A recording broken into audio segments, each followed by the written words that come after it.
Well, welcome to this episode of the Good Leadership Podcast. I'm your host, Charles Good. Today, we're diving into a topic that I think sits at the very heart of modern leadership, and that's effectiveness. Not busyness, not hustle, not heroic burnout, but the craft of doing great work in a fast-changing, emotionally charged, hyper-transparent world. My guest today is Melissa Swift. She's a leading voice on how organizations, teams, and individuals can succeed in an ever more challenging world of work. She's a founder, CEO, and speaker helping organizations make their people successful in chaotic times. She's also held leadership roles at Mercer, Korn Ferry, and Deloitte. And her latest book is Effective: How to Do Great Work in a Fast-Changing World. In today's conversation, we're going to unpack what she calls the effectiveness architecture, four simple elements that underpin great work.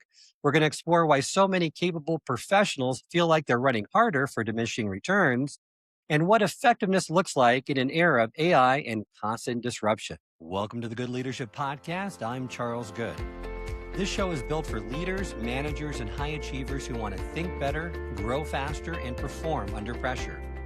Each episode, I sit down with leading researchers, best-selling authors, and experts to uncover what actually works, the practical tools, proven strategies, and insights you can use when the pressure is real. Because in a world that keeps changing, the edge belongs to those who can outlearn what worked yesterday, outthink what's coming next, and outperform when it counts. Welcome to the program, Melissa. It's great to be here. I'm really excited for this conversation. I always like to start out each episode with our listeners learning more about my guest. So if you wouldn't mind, provide us a little more about your background and what got you interested in this work. Yeah, so I'm a longtime people consultant in corporate world turned entrepreneur as of about 18 months ago. It's interesting. I went on a real journey trying to help my clients solve some of these issues that, we'd kind of come in and we'd be addressing these kind of big picture problems. And inevitably, there would be a point when you're doing the project when it turns out that a certain proportion of the problems are very much kind of what I always describe it at ground level. So, these very basic things about how people work together, how work gets done, how work gets assigned, it just what you would think of as the simplest stuff is a bit of what's going wrong these days. And that's a little bit of the journey. I started exploring it in my first book, Work Here Now. And then after I wrote Work Here Now, people kept asking me, well, okay, you nailed it. You characterized the problem. We got it. We agree. But I am just one person. What can I do? I like that because that really leads into that first question that I was going to ask you, that when you decided to write about effectiveness, what problem in modern work were you most wanting to talk about or discuss, or you felt that was most urgent? The main problem that organizations have and the main problem that employees have is kind of the same thing. That it's this thing about just contemporary work being weirdly hard to do. And for organizations, it's like, whoa, why are we not getting the productivity we should be getting? For individuals, it's like, oh my goodness, I am burned out. I am exhausted. I've got nothing left. But it's the same problem at the core, kind of bedeviling both populations. I like that third way that is kind of what this book points to, where it's not purely an organizational fix. It's not purely individual self-help, but that space where you say the employer and the employee's interests align around effectiveness, doing the job well in a way that works both for performance and human health. Yeah, absolutely. And I think, we shouldn't have to choose. It's like either the problem is the system or the problem is the person. And people get very heated about this, that, if you say the problem is the system, you are letting people off the hook. You are soft on people. If you say the problem is the people, well, look at the system these people are working in. How can you say that, you monster, right? And the truth is there's truth to both sides, and finding that third way where we really look at the intersection of the people and the system, I think that's the only path forward that makes any sense. Well, I've seen it as well from my own observations that the most sustainable behavior change happens at that intersection of system design and individual habit design. Let's give listeners a handle on the model you're using to solve it. So you introduce effectiveness architecture built around knowledge, methods, people, and technology. For someone hearing this for the first time on their commute, what is it and what makes it different from all the other leadership models out there? There are so many models. And I think this one is for a particular purpose that I really wanted to zero in on, again, at that intersection of person and work. what makes somebody good at doing their work. So, not necessarily what is the right set of behaviors, because there are a lot of great models. Honestly, there are terrific behavioral models out there. I don't need to build a new one. And then there are a lot of models of skills, but they're Byzantine. So you've got, over here, some of these great behavioral models. You've got over here these models of like 50,000 skills. Well, it's useful for an organization to have a model of all these different skills because, again, they're operating at a different level. But for a human being, it's like, okay, well, what are the actual building blocks of being good at your job? So, I studied a lot of these models and I've worked with a lot of them over the years. And I said, okay, it's probably just these four simple things, right? It's what you know, how you do the work. Are you good with people? Are you good with technology?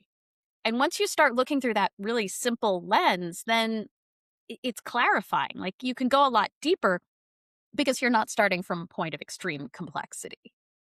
I love that. It's intentionally simple, which I love, and user friendly, designed to help actual workers, not just HR or consultants, describe what makes them effective or where they get stuck. And unlike many competencies models that I have seen, it focuses on observable behavior and day to day experience. And it explicitly incorporates that today's realities of fast change, emotional workplaces, and technology that's pervasive in what we do. A lot of them don't really think about people and technology. And if you think about what is most of the workplace discourse about these days, right? It's about people and technology, right? There is the whole pitched battle going on about AI. And yet we sort of studiously ignore it a lot of the time. Or it's kind of like, well, you need AI skills. Well, I'm sorry. What are you talking about? What exactly are those skills? Ethan Mollick, who's a very big AI expert, had a great LinkedIn post about this the other day. When you say reskilling for AI, literally what skills are you naming? And so in the book, I actually argue that there's kind of a generic skill set around being good with technology. And it doesn't change by what the technology is. It's more around being able to experiment, being able to debug, kind of being able to think about technology in the right frame. And once we think of that as kind of this cluster of skills rather than you need to be a great prompt engineer, which is already outdated. It's a lot easier to then think about, well, okay, maybe we don't need to reskill our employees for this technology at this point in time. Maybe we just need to get our whole population in this mode of working better with technology. And then whatever changes, changes, and they'll be ready. That's a definitely a much more flexible understanding of it and a way moving forward with it. And once you have this architecture in mind, the obvious next question is, well, where am I strong or weak within it? The issue always with these things is that we're not necessarily great at judging what we are good at. So, what I say in the book is look at what other people seem to think you're good at. So, for example, if you're the person in the office that people go asking questions to, then you're probably strong in knowledge because people are coming to you for knowledge. If you're the person who always gets pulled in to solve crazy operational situations, maybe even not in your field of expertise, your strength is probably methods because other people see you as that person who can really put it all together and get it done. If people treat you like the IT department, even though you're not, you're probably good with technology. And, if people are coming to cry in your office, your capabilities, you probably have some capability around people. You probably have some soft skills. I've got a whole section on kind of here's how people might stereotype you. So, for instance, somebody like me who's strong at knowledge and probably weakest at methods, a lot of times you get the critique, and I've heard this so many times. Well, you're book smart and not street smart. And just understanding that people are going to kind of come at you, right, with that stereotype, then you can do things to combat it. Like I've learned to kind of consciously talk about real world experience and things in a super pragmatic way to compensate for that way that I might be perceived. I'm curious, what's a common misdiagnosis? Where do people think they're strong in one pillar, but the evidence usually suggests otherwise? Well, I think just by virtue of being in leadership roles, people are going to interact differently with you. So a lot of leaders, I think, come to the delusion that they're great with people and they're not. I think that's probably the most common because, technology kind of like technology's it's hard to get the delusion that you're great with technology. I have the blue screen of death on my laptop again. Okay, you're not great with technology. But people, if you're a leader, people will kind of fake it and ingratiate themselves with you and put on a bit of a show. And leaders then develop the delusion that they're great with people when actually behind their backs, everyone's in the group chat going, I cannot believe he said that, right? I find that time and time again, Melissa, when I talk to leaders with so many organizations, it's hard to get honest feedback because you're not going to get it from people beneath you, alongside of you. You really have to look for 360s, more structured feedback assignments, or getting feedback from outside the corporation, maybe it's from a coach or a mentor. But you're right, it's really hard to get that honest feedback, and it supports that delusion that, or that misalignment of, yeah, I'm people like me. Well, they may not like you, they may put up with you, and you don't know what's being said behind your back. So once you see where we are at that architecture, then the next big theme of your book is the sheer intensity of modern work. And you argue that burnout isn't just about too many hours, but about work intensification and emotional load. What are the most common ways organizations unintentionally turn up the intensity dial? And then what could leaders do maybe this week, this quarter, to dial it back down without hurting their performance? Think there are two kind of big buckets of unintentional stuff that we see. Number one is just a failure to prioritize. And I'm sorry, that's really boring advice, but this is how we end up with this issue of too many tasks. That's a big part of work intensification is just, somebody needed to kind of set a priority and say, okay, I'm comfortable with these, 10 things not happening. But as you well know from your work with leaders, right, that it takes incredible emotional security to say things are going to be okay if all these things listed just don't happen. I would say this issue around interdependence. And this is one, it's kind of like a good thing that's overgrown, right? And if you've ever had blackberry bushes, they send runners under the ground, right? You start with 2 blackberry bushes and you end up with like 45 blackberry bushes because they just grow everywhere. And blackberry bushes are great. They give you blackberries, delicious. Same thing with collaboration. And this is what's happened. A certain amount of collaboration is amazing. It's terrific. It's, I'm eating fresh collaboration right off the bush. But then it overgrows and you get excess interdependence when literally you depend on too many other people to do every task. And so that's another one that organizations really have to kind of cull back on and say, okay, I think the key question to ask is, how are we enabling people to work independently? And that is a countercultural statement in so many organizations. Like, no, we're loving and warm. We love each other. We want to collaborate. You actually want figure eight collaboration. Come together, move apart, come back together. You do not need people collaborating like this. It's just the wrong model. But that's where these feelings of interdependence, and we perceive it sometimes as, bureaucracy or meeting overload or too many emails, right? But those are just the manifestations of excess interdependence. And that's another one we got to fight. I like that figure eight pattern of collaboration. That's a good one. I might steal that from you. And I like how you argue in your work that leaders can make a big difference in a week, in a single quarter, by explicitly declaring these stop doing items. I've had a guest on the podcast, Marshall Goldsmith, and he said it's equally important to have with your to-do list a not to-do list or a stop doing item list, like what you mentioned, to tighten that focus to those meaningful metrics and setting norms that protect the deep work. Because with executives these days that are in execute mode all the time, it's real easy to be doing those less important things and have your day dominated by them. Absolutely. And again, I think there's some kind of just human nature stuff why that's happening. That if you're the person who originally assigned the task, take some humility to say, well, okay, you know what? That's not important. Okay, that other leader's priority. This really comes out in teams of teams environments. Sometimes you have to be the leader who's big enough to say, okay, my priorities are not as important as this other leader's priorities because they're all the organization's priorities and people are experiencing them as one big list. But that takes humility, and that again, you can't let what I talked about in my first book is the anxiety, the work anxiety monster. You can't let the work anxiety monster kind of come sit on your back and say, well, what will happen if we don't do all the things? Well, actually, things will go a lot better. Is there one stop doing move that you've seen that has an outsized impact on people's sense of relief?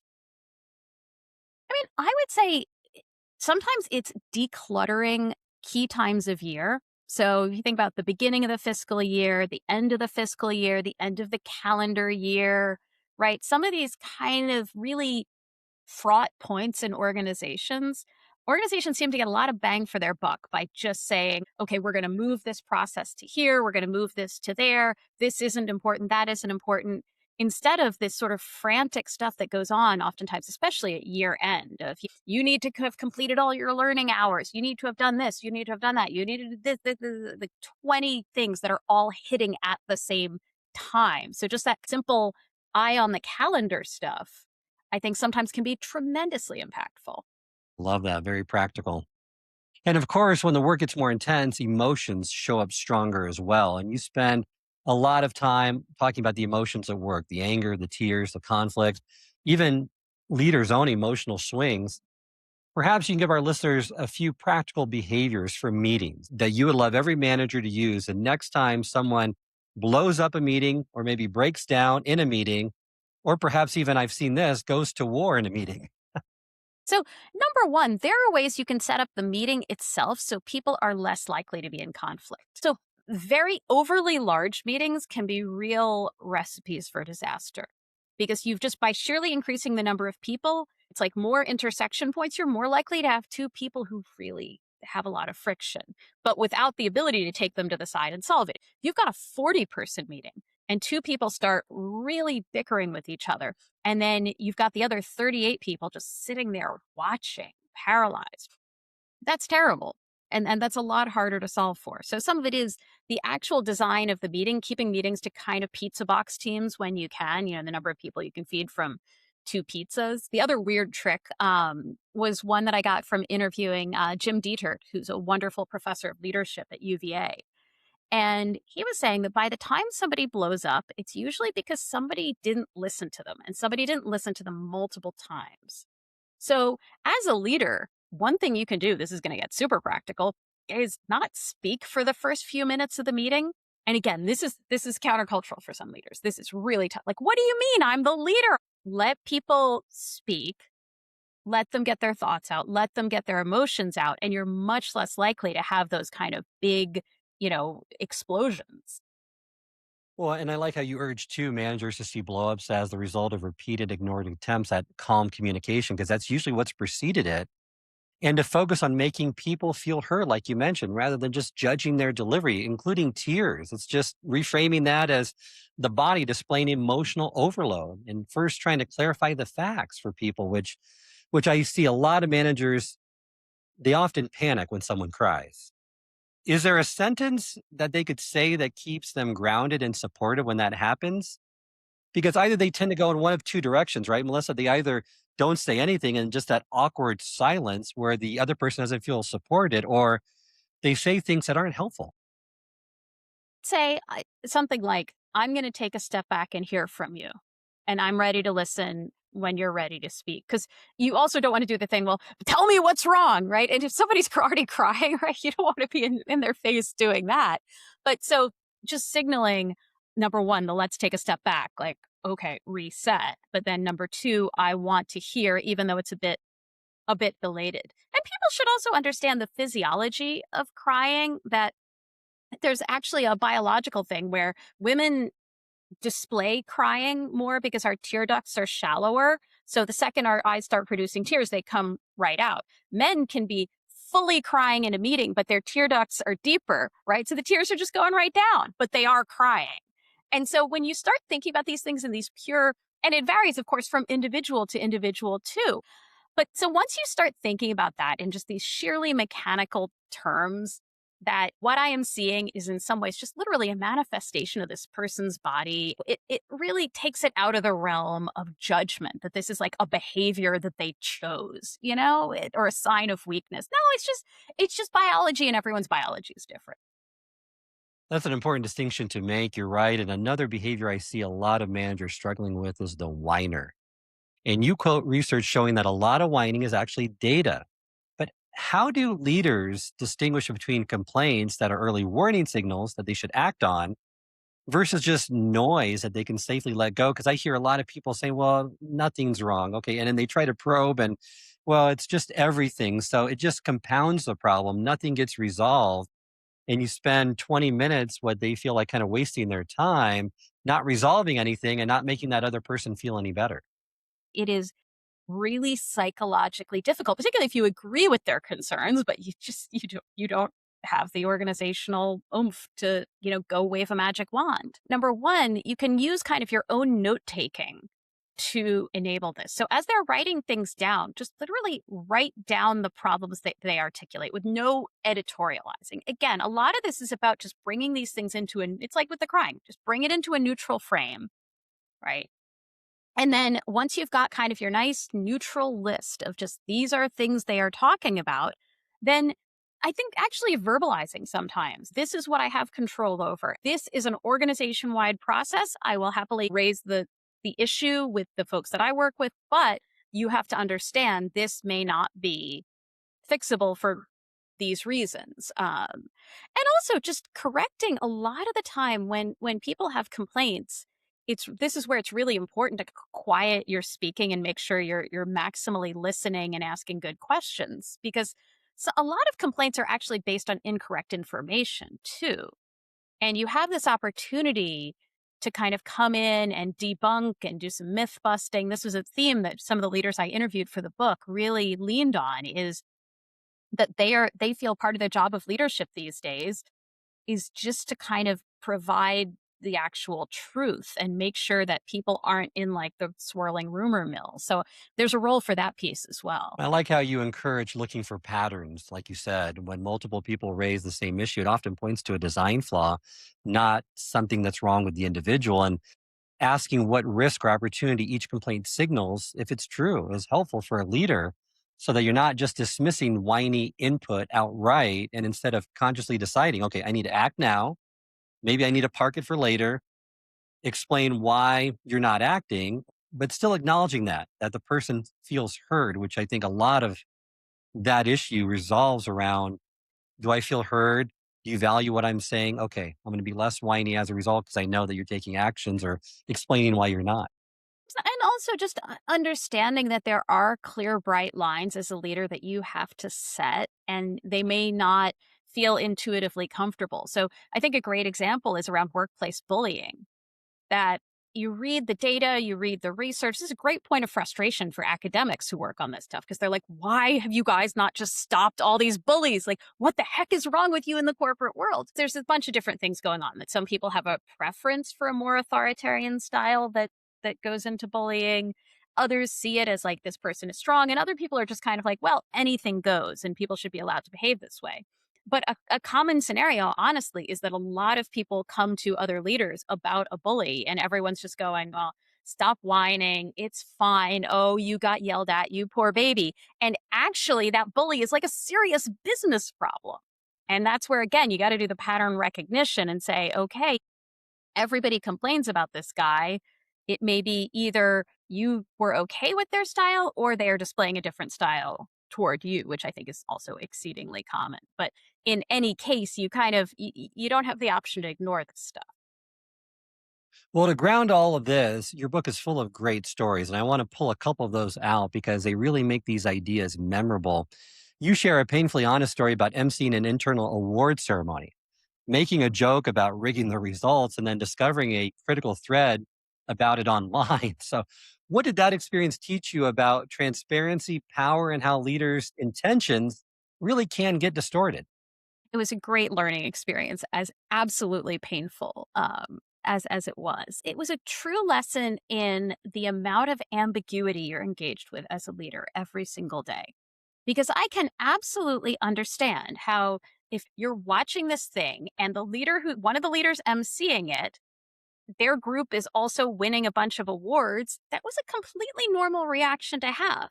And there was a kernel of truth in it, in that the process needed to be more inclusive. We needed to get more people voting. You know what I mean? It needed to be more transparent about how it worked. Like, there was some completely useful critique.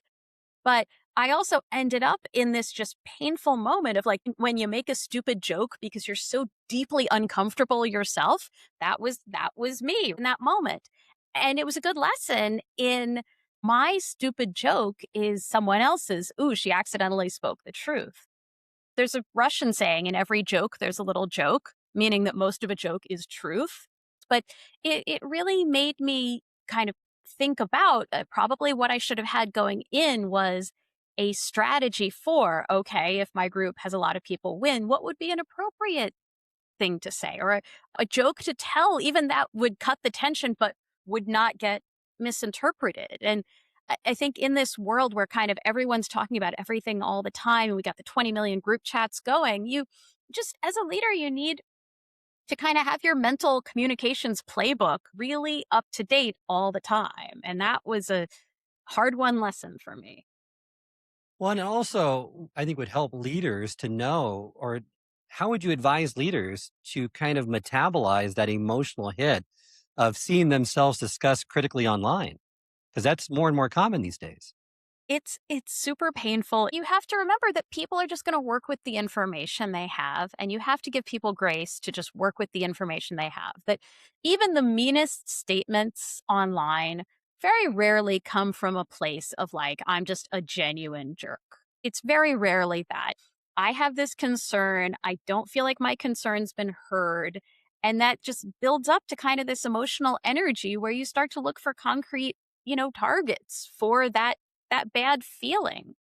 And we've all had bad feelings at work. So it's understandable. And you have to kind of take it out of the narcissistic frame of, ooh, they're attacking me, and say, no, this person has bad feeling that comes from the situations they're in. And this is how they're processing it. But it is tough. It is emotionally tough. You also tell another story that shows the flip side of this, what it looks like when methods are strong enough to absorb the chaos. There's a story of a snowstorm workshop where you and a client essentially reran a major session almost on no notice. What does that episode or that story reveal about the power of strong methods to turn chaos into something almost routine? There's a kind of a brilliance in the boring, if this makes sense. So we all want to like do the cool, creative, innovative stuff. But some of these like boring pieces, like having policies and procedures for snowstorms, you're going to get that moment when chaos hits, and the boring stuff's going to save you. And kind of the more I progress in my career, the more I become enamored of the boring. We do that all the time here at IMS with all the sessions that we ran. We ran into so many different issues and problems that investing in methods, designing repeatable patterns, clarifying roles, rehearsing scenarios gives leaders really that optionality when chaos hits instead of leaving them dependent on some heroic improvisation that normally doesn't materialize in the moment.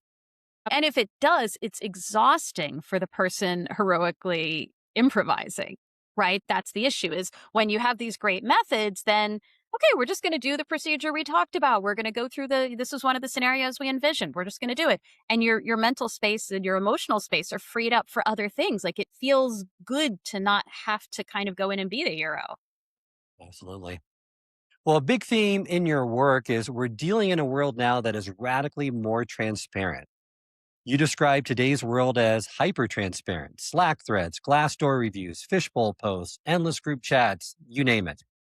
What are the mindset shifts that leaders need to make now if they want to be effective in a world where everyone knows or thinks they know everything?